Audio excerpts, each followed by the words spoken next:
High Court speakers made this decision pursuant to Article 165 of the Constitution. Yes. And Honorable Speaker, that power gives the High Court original jurisdiction over matters concerning questions of interpretation of the Constitution. But Honorable Speaker, we must be alive to the fact that the High Court only exercises original jurisdiction. This matter most likely will go to the Court of Appeal under Article 164 and ultimately, Honorable Speaker, to the Supreme Court under Article 163 because it is a matter concerning constitutional interpretation. And Honorable Speaker, I therefore want to say that you may be in your right place to make a decision on this matter, but I request you have regard to the provisions of Article 10, Sub-Article 2, as you communicate your position to guide us in terms of how to proceed. Honorable Speaker, having said so, as you make your decision, I wanted to request that you help us understand and resolve the following matters. Number one, Honorable Speaker, what members are asking is the determination of which party is majority or minority in Parliament a de jure determination or it is a de facto. Is it based on law or it sits on existing facts? And Honorable Speaker, may your communication clarify that.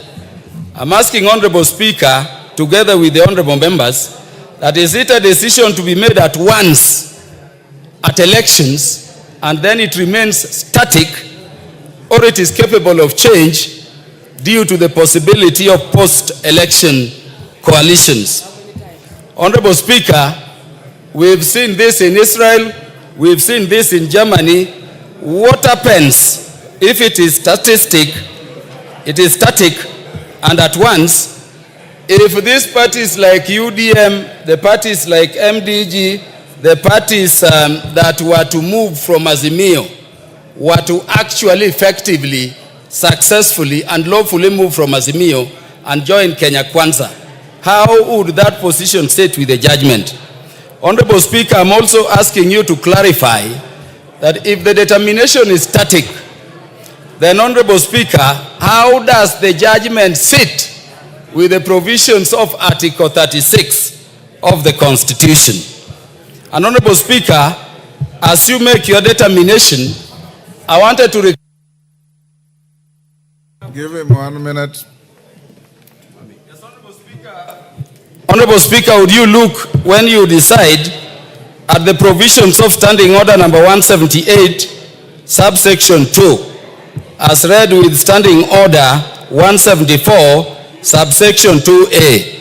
Honorable Speaker, what I'm asking, to what extent does this decision affect leadership of oversight committees like PAC-PIC? Or asked differently, can the members of the parties which the judgment has said did not move from Azimio seek to chair those oversight committees and members who are independents? And to what extent would it affect our side? Lastly, Honorable Speaker, on the matter concerning the sitting of the Speaker, I would request that you look at the provisions of Article 106, Sub-Article 2. But lastly, Honorable Speaker, as a supporter of broad-based government, allow me only to say this. Honorable Speaker, it is very painful when supporters of broad-based government are traveling like to Mombasa and they go to economy and you find Gakuya wa Muchomba sitting on business class because they're chairs of committee.